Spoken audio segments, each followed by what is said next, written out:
चलिए, system analysis and design, इसका next topic आज मैं आप लोग को पढ़ा रही हूँ। System development life cycle. क्या पढ़ा रही हूँ? System development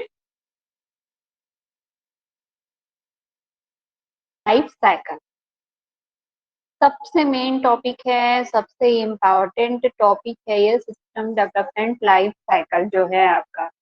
system development life cycle जो होता है, ये एक, जो मैं आप लोग को स्टार्टिंग में बताई थी, ये एक तरीका होता है कि कैसे कोई सॉफ्टवेयर को डेवलप किया जाता है। मतलब होता है ये स्टेप बाय स्टेप एक प्रोसेस है जिसके थ्रू किसी सॉफ्टवेयर को डेवलप किया जाता है और एक प्रोसेस के थ्रू इसको यूज किया जाता है। तो इसमें क्या होते हैं, कुछ स्टेप होते हैं। सिस्टम डेवलपमेंट लाइफ साइकिल में कुछ स्टेप होते हैं जिसको फॉलो करते हुए हम किसी सॉफ्टवेयर को डेवलप करते हैं। तो सबसे पहला स्टेप आता है फीजिबिलिटी एनालिसिस। फीजिबिलिटी एनालिसिस, सबसे पहला स्टेप आता है फीजिबिलिटी एनालिसिस। में स्टेप पहले लिखवा देती हूँ, उसके बाद फिर एक एक को डिस्क्राइब करते जाएंगे। दूसरा है आपका requirement analysis. Requirement analysis. Third है आपका system design.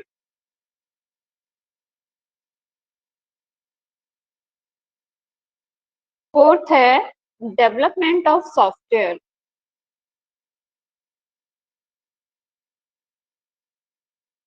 Development of software, ठीक है। ये हो गए आपके फोर्थ स्टेप। उसके बाद फिर नेक्स्ट आपका स्टेप है सिस्टम टेस्टिंग। सिस्टम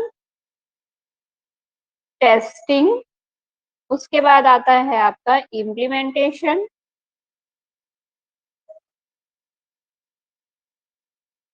इम्प्लीमेंटेशन, उसके बाद मेंटेनेंस, फिर आता है आपका इनिशियल इन्वेस्टिगेशन। इनिशियल इन्वेस्टिगेशन, एक चीज याद रखना, ये जो सिस्टम डेवलपमेंट लाइफ साइकिल होता है वो बहुत सारे मॉडल से मिलके बना होता है। तो हर एक ग्रुप में इसके अलग अलग क्राइटेरिया होते हैं। मतलब बनते तो यही सारे स्टेप है, लेकिन कभी कभी क्या होता है, कुछ स्टेप कुछ लोग कम कर देते हैं, कुछ लोग कुछ स्टेप ज्यादा कर देते हैं। जैसे इसमें 8 स्टेप है, कई लोग क्या करते हैं उसको 7 स्टेप में कंप्लीट कर देते हैं। तो ये जो आप स्टेप्स है, ये आप लोग अपने हिसाब से फॉलो कर सकते हैं या फिर इसको भी फॉलो कर सकते हैं, कोई दिक्कत नहीं है, किसी को भी फॉलो किया जा सकता है सिस्टम डेवलपमेंट लाइफ साइकिल में, ठीक है। अब हम स्टार्टिंग से इंट्रोडक्शन देखते हैं पहले, ठीक है। सिस्टम डेवलपमेंट क्या है? एक प्रकार का लाइफ साइकिल।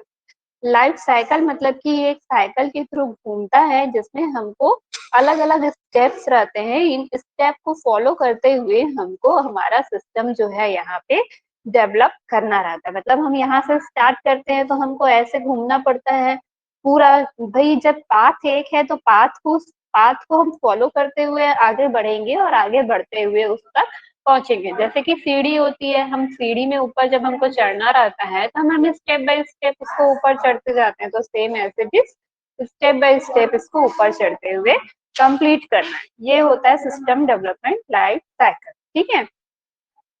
इसमें क्या होता है, ये सारे स्टेप्स को फॉलो करना पड़ता है। जब हम किसी भी सॉफ्टवेयर को डेवलप करते हैं तो हमें यह पता लगाना बहुत जरूरी होता है कि यूजर की नीड क्या है, ठीक है। हम मान लो एक सॉफ्टवेयर डेवलप कर रहे हैं, तब आप उसको ये पता लगा, आप अपने हिसाब से तो सॉफ्टवेयर डेवलप करोगे नहीं, पहली बात। दूसरी चीज, आप किसके अकॉर्डिंग सॉफ्टवेयर डेवलप करोगे? यूजर के अकॉर्डिंग सॉफ्टवेयर डेवलप करोगे। अगर आप सॉफ्टवेयर डेवलप करना काम कर रहे हो तो आप यूजर की नीड के अकॉर्डिंग सॉफ्टवेयर को डेवलप करोगे।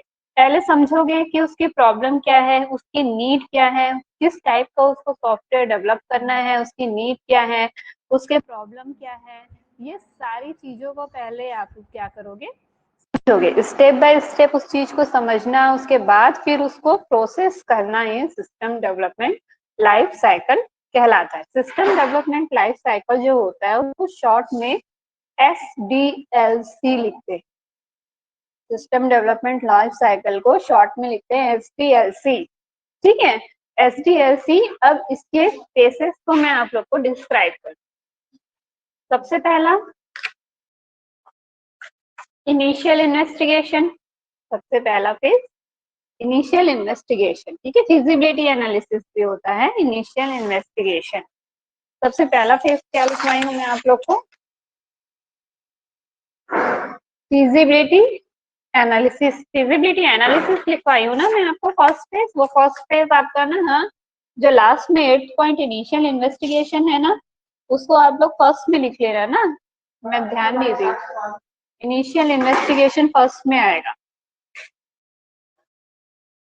Initial investigation.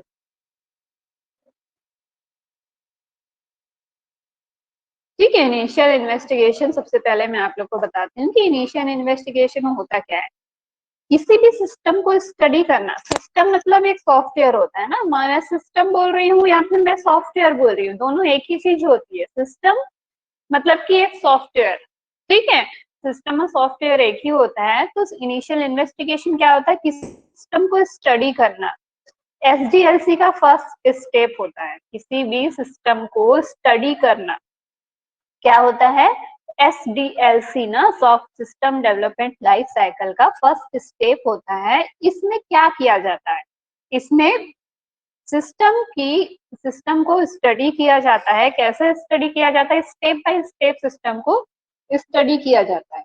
पहले सिस्टम को समझा जाता है, जो बताता है कि सिस्टम कहाँ तक वर्क करेगा। सबसे पहले क्या करते हैं, सिस्टम को स्टडी करते हैं। स्टडी करने में हम फर्स्ट पॉइंट क्या लिखते हैं, पहले सिस्टम को समझते हैं हम, सिस्टम कहाँ तक वर्क करेगा, कैसे वर्क करेगा, वो उसकी यूजर की नीड क्या है, यूजर को किस टाइप से सिस्टम को अपने डेवलप कराना है, वर्क कराना है। दूसरे स्टेप में हम क्या करेंगे, सिस्टम के डिटेल में जाके स्टडी करेंगे। फर्स्ट स्टेप में मैं क्या बताई, सिस्टम को हम समझेंगे कि सिस्टम को कैसे वर्क करना है, उसको कहाँ पे वर्क करना है, किस टाइप से वर्क करना है। दूसरे स्टेप में क्या करेंगे, डिटेल में जाकर स्टडी करेंगे। डिटेल में जाकर स्टडी करेंगे कि इसमें यूजर किन किन यूजर की जरूरत क्या है, यूजर की नीड क्या है, और हम उस नीड तक पहुंच सकते हैं या नहीं पहुंच सकते। ठीक है, इसको हम अच्छे तरीके से जांच परख कर लेंगे कि हम यूजर की नीड तक इस सिस्टम को डेवलप करने में पहुंच सकते हैं कि नहीं पहुंच सकते। उसके बाद ही हम यह कंफर्म करेंगे कि हाँ, मैं आपके लिए सॉफ्टवेयर डेवलप कर सकता हूँ, या तो फिर मैं आपके लिए ये सॉफ्टवेयर डेवलप नहीं कर सकता। भाई जैसे यूजर की नीड है, यूजर अपनी नीड बता रहा है और यूजर की नीड कुछ और है, और आप लोग उस टाइप का सॉफ्टवेयर डेवलप नहीं कर पाओगे, तो क्या करोगे, आप लोग उसको कैंसिल कर दोगे, क्योंकि हमको तो इसी टाइप का सॉफ्टवेयर चाहिए। और आपको उस टाइप का सॉफ्टवेयर नहीं मिल रहा है, तो आप उस चीज को दूसरे से बनवाना चाहोगे, उस व्यक्ति से तो नहीं बनवाओगे। जैसे आप लोग कुछ परचेस करने जा रहे हैं, आप लोग एक टीवी परचेस करने जा रहे हैं, अब आप टीवी परचेस कर रहे हो, तो आपको मान लो वीडियोकॉन का ही टीवी चाहिए। आपने पता किया है कि आपको वीडियोकॉन का टीवी चाहिए, आपको यही टीवी चाहिए, लेकिन आप जिस शॉप पे गए हो, उस शॉप पे ये टीवी अवेलेबल नहीं है। जैसे आप जो सॉफ्टवेयर बनवा रहे हो, वो सॉफ्टवेयर अगर वो वाला वेंडर नहीं बना पा रहा है, तो आप उसको दूसरे सॉफ्टवेयर दूसरे वेंडर को दोगे। सेम एज इट इज यही चीज यहाँ पे होती है कि इनिशियल इन्वेस्टिगेशन में डेवलपर क्या करता है, दो स्टेप फॉलो करता है। पहले स्टेप में क्या करता है, सिस्टम को पूरी तरीके से समझता है कि यूजर को किस टाइप का वर्क कराना है अपने सिस्टम में, किस टाइप का सॉफ्टवेयर उसको डेवलप करना है। दूसरे स्टेप में वो सिस्टम के डिटेल में जाकर ये चेक करता है कि मैं इस टाइप का सॉफ्टवेयर बना पाऊंगा कि नहीं बना पाऊंगा, क्योंकि हर एक सॉफ्टवेयर के लिए पर्टिकुलर हार्डवेयर सॉफ्टवेयर की जरूरत पड़ती है। तो मैं ये हार्डवेयर सॉफ्टवेयर का यूज करके ये सॉफ्टवेयर बना पाऊंगा या नहीं बना पाऊंगा। ये हमारा होता है इनिशियल इन्वेस्टिगेशन। दूसरा होता है फिजिबिलिटी स्टडी। दूसरा हमारा टॉपिक है फिजिबिलिटी स्टडी।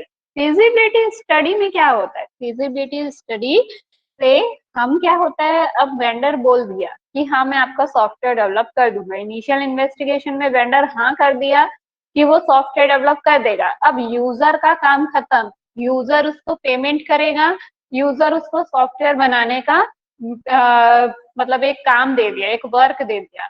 अब जो आगे का जो प्रोसेस है वो स्टार्ट होता है एक डेवलपर के लिए। फिजिबिलिटी स्टडी में क्या करेगा, यह जो स्टेप है वो तब स्टार्ट होता है जब यूजर को क्या होता है, अब अपना सॉफ्टवेयर डेवलप करना रहता है, सॉरी प्रोग्रामर को अपना सॉफ्टवेयर डेवलप करना रहता है। अब इसमें क्या है, फिजिबिलिटी स्टडी दो टाइप से होती है, एक तो होती है ओल्ड सिस्टम के लिए और दूसरी होती है न्यू सिस्टम के लिए। ठीक है, कभी कभी ऐसा होता है कि कोई सॉफ्टवेयर पहले से डेवलप है और उस सॉफ्टवेयर को हमको क्या करना है, न्यू करना है, तो उसके लिए भी ये यूज किया जाता है फिजिबिलिटी स्टडी। और कुछ टाइम ऐसा होता है कि हमको एकदम न्यू सॉफ्टवेयर डेवलप करा, तो न्यू सॉफ्टवेयर के लिए भी फिजिबिलिटी स्टडी का यूज किया जाता है। अब पहले मैं ओल्ड सॉफ्टवेयर के बारे में बता देती हूँ आपको। अब जैसे पुराने सिस्टम में क्या होता है, कुछ प्रॉब्लम आ गया, जैसे आपके पास एक पुराना सिस्टम है, पुराना एक आपके पास डेस्कटॉप या लैपटॉप रखा हुआ है, तो आपको वो जो सिस्टम है उसमें मान लो आपका रैम कम है, तो आप क्या करोगे, उस रैम को बढ़वाओगे, कुछ ना कुछ उसमें नया कर रहे हो तभी ना उसका पावर बढ़ेगा और वो अभी के नए जमाने के सिस्टम के अनुसार चलेगा। तो वही चीज होती है कि यूजर को कभी कभी क्या होता है, पुराने सिस्टम में कुछ प्रॉब्लम आती, तो वो अपने पुराने सिस्टम की, जब उस यूजर को अपने पुराने सिस्टम की जब प्रॉब्लम्स के बारे में पता चलता है, तो वो क्या करता है, किसी भी सॉफ्टवेयर डेवलपर या ऑर्गेनाइजेशन को रिक्वेस्ट करता है कि उसके सिस्टम को न्यू टाइप का बना के दे। तो ये फिजिबिलिटी स्टडीज में आता है। दूसरा फिजिबिलिटी स्टडी में आता है कि जो सॉफ्टवेयर डेवलपर होता है वो नया का नया सिस्टम उसको बना के दे ताकि जो यूजर है वो अच्छे से अच्छा वर्क कर सके। तो फिजिबिलिटी स्टडी में पूरा स्टडी किया जाता है कि अगर पुराने सिस्टम में कोई प्रॉब्लम आया है तो वो किस टाइप का प्रॉब्लम है, उसको कैसे दूर किया जा सकता है, और अगर नया सिस्टम कोई डेवलप कर रहा है तो न्यू सिस्टम में हम कैसे उस न्यू सिस्टम को यूजर की नीड के अकॉर्डिंग डेवलप कर सकते हैं। ये होता है हमारा फिजिबिलिटी स्टडी। नेक्स्ट हमारा है रिक्वायरमेंट या फिर सिस्टम एनालिसिस या फिर रिक्वायरमेंट एनालिसिस। रिक्वायरमेंट एनालिसिस हमारा नेक्स्ट टॉपिक है, रिक्वायरमेंट एनालिसिस।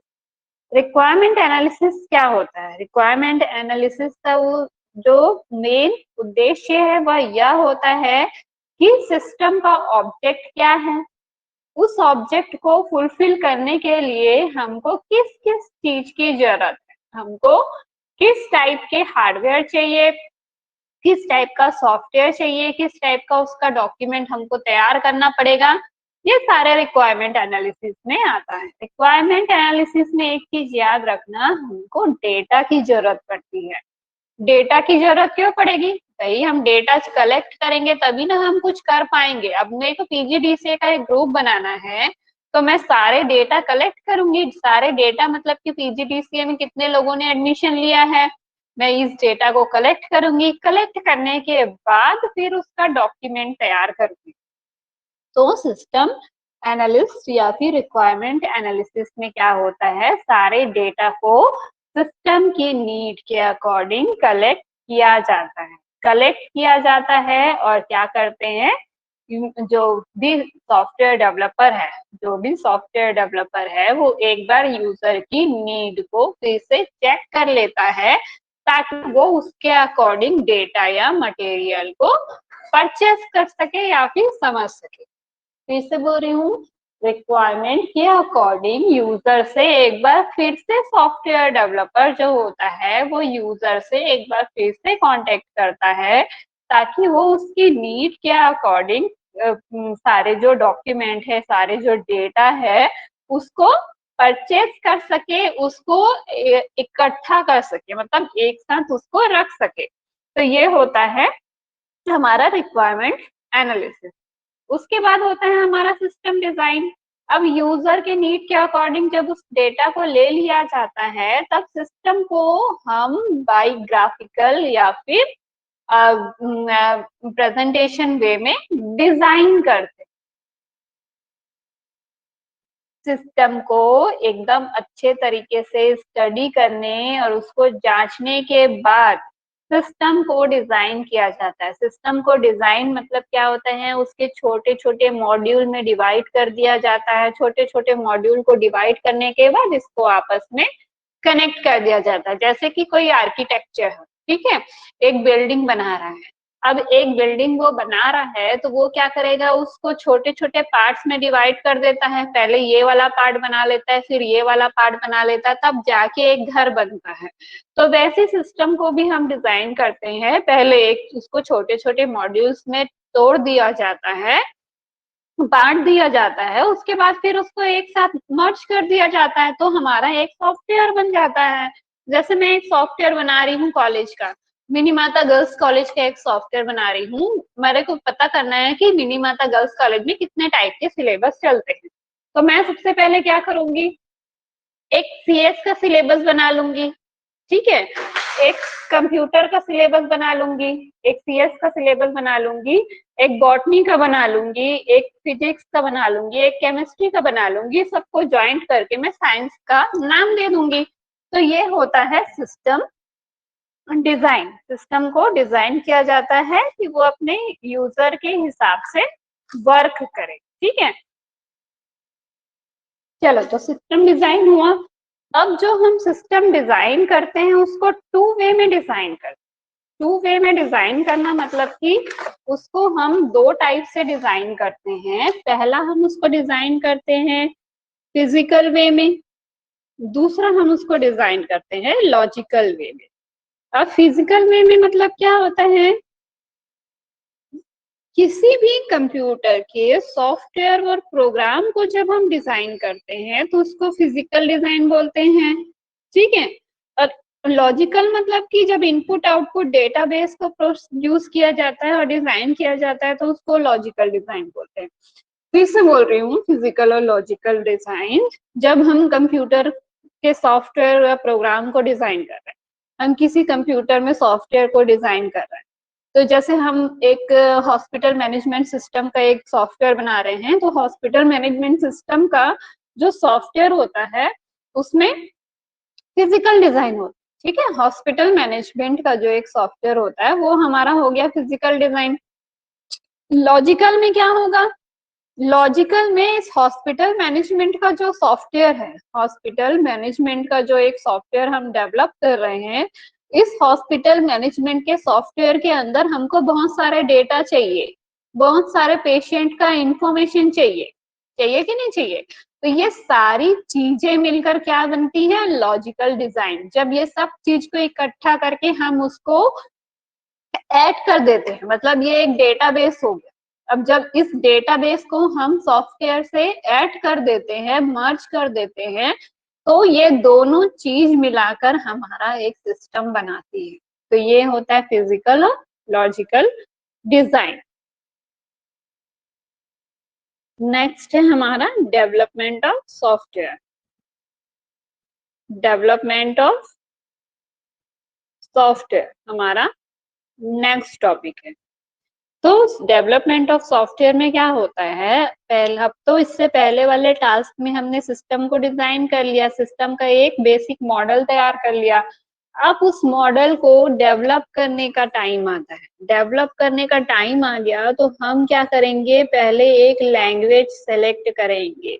जैसे आप लोग सी पढ़ रहे हैं तो सी लैंग्वेज सेलेक्ट कर सकते हैं, सी प्लस प्लस पढ़ रहे हैं तो सी प्लस प्लस सेलेक्ट कर सकते हैं, जावा सेलेक्ट कर सकते हैं, वीबी सेलेक्ट कर सकते हैं, पाइथन सेलेक्ट कर सकते हैं।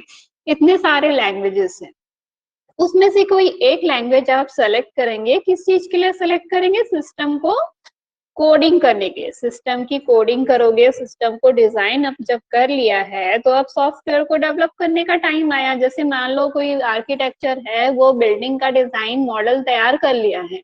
अब मॉडल को तैयार करने के बाद वो क्या करेगा, बिल्डिंग को बनाना स्टार्ट करेगा उस मॉडल के अकॉर्डिंग। तो वही चीज इसमें होती है, जब आप लोगों ने डिजाइन बना तब क्या करेंगे आप, उसका हम कोडिंग करेंगे। कोडिंग करने के लिए हम एक किसी लैंग्वेज को सेलेक्ट करेंगे।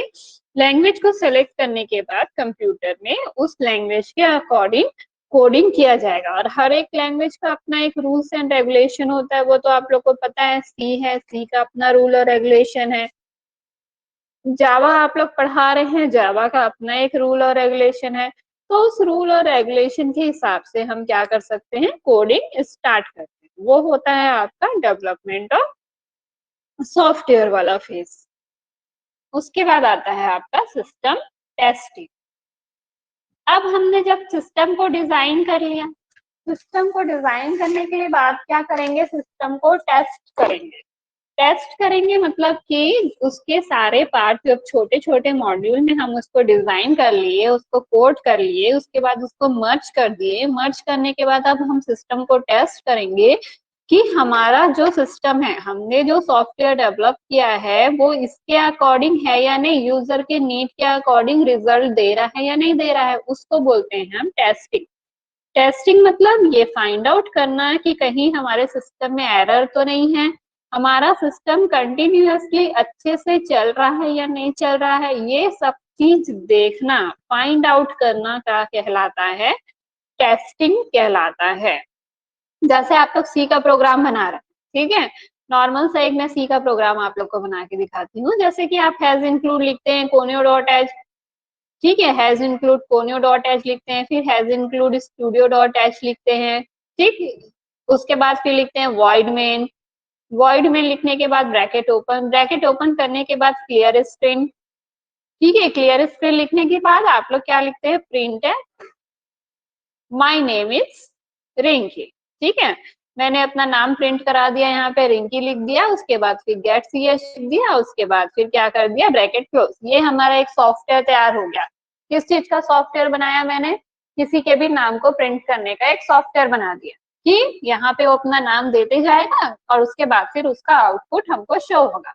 अब मैं ये सॉफ्टवेयर तो बना दी, मतलब मैंने क्या कर दिया, इसको कोडिंग तो कर दिया, ठीक है। इस सॉफ्टवेयर को मैं कोडिंग तो कर दी, अब मेरे को क्या करना है, इसको एग्जीक्यूट करना है। इस सॉफ्टवेयर को अब मेरे को एग्जीक्यूट करना है, तो मैं इस सॉफ्टवेयर को अपने सिस्टम में रन करा के देखूंगी।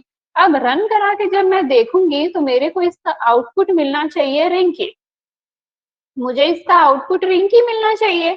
तो ये आउटपुट मुझे मिल रहा है नहीं, यही होता है हमारा टेस्टिंग। जैसे हॉस्पिटल मैनेजमेंट का मैंने एक प्रोग्राम बनाया, अब हॉस्पिटल मैनेजमेंट का प्रोग्राम बना दिया, डेटाबेस इससे लिंक करा दी। अब डेटाबेस लिंक कराने के बाद मुझे चाहिए कि मैं अगर किसी भी पेशेंट का उसमें डिटेल देखना चाहूँ तो मुझे तुरंत वो चीज दिख जाए। ये होता है हमारा एक सॉफ्टवेयर, और इस यही चीज होती है टेस्टिंग। अगर मान लो मैं इस चीज को रन कराती हूँ, रन कराने के बाद मुझे मान लो ये रिंकी नहीं लिखता, कुछ और दिखाई देता, ठीक है, कुछ और दिखाई देता या रन नहीं होता, एरर मैसेज आता, तो हम क्या करते हैं, फिर से उसको स्टार्टिंग से स्टार्ट करते हैं और फिर से वापस उसमें जो भी एरर है उसको फाइंड आउट करते हैं। तो ये हो गया हमारा टेस्टिंग। टेस्टिंग के बाद हमारा आता है इम्प्लीमेंटेशन।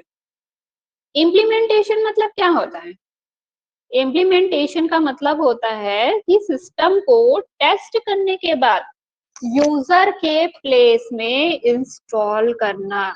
हमने सिस्टम टेस्ट कर लिया, टेस्टिंग फेज हमारा खत्म हो गया। टेस्टिंग करने के बाद हम क्या करते हैं, यूजर के कंप्यूटर पे उस सॉफ्टवेयर को ले जाके इंस्टॉल करके उसको देते हैं। तो ये हमारा कहलाता है इम्प्लीमेंटेशन। सिस्टम पूरी तरीके से, सॉफ्टवेयर एक हॉस्पिटल मैनेजमेंट का सॉफ्टवेयर है, उसको आप हॉस्पिटल में जाके तो बनाओगे नहीं, डेटा कलेक्ट करोगे, फिर उसको घर पे अपने बनाओगे। घर पे बनाने के बाद जब वो सॉफ्टवेयर तैयार हो जाएगा तब आप क्या करोगे, इसको हॉस्पिटल अथॉरिटी को दे दोगे और अपना पैसा ले लोगे। तो वही चीज होती है यहाँ पे सिस्टम इम्प्लीमेंटेशन, ठीक है। इम्प्लीमेंटेशन के बाद लास्ट हमारा टॉपिक आता है मेंटेनेंस। और एक चीज याद रखना, अगर इम्प्लीमेंटेशन में वो आपने सॉफ्टवेयर तो सही बनाया, लेकिन अगर वो यूजर के कंप्यूटर पे नहीं चल रहा है, तो आपको उसके अकॉर्डिंग हार्डवेयर सॉफ्टवेयर यूजर के कंप्यूटर पे इंस्टॉल करना पड़ेगा, ताकि जो आपका सॉफ्टवेयर है वो अच्छे से रन कर सके। तभी जो यूजर है वो आपके वेंडर को पैसे देता है। ठीक है।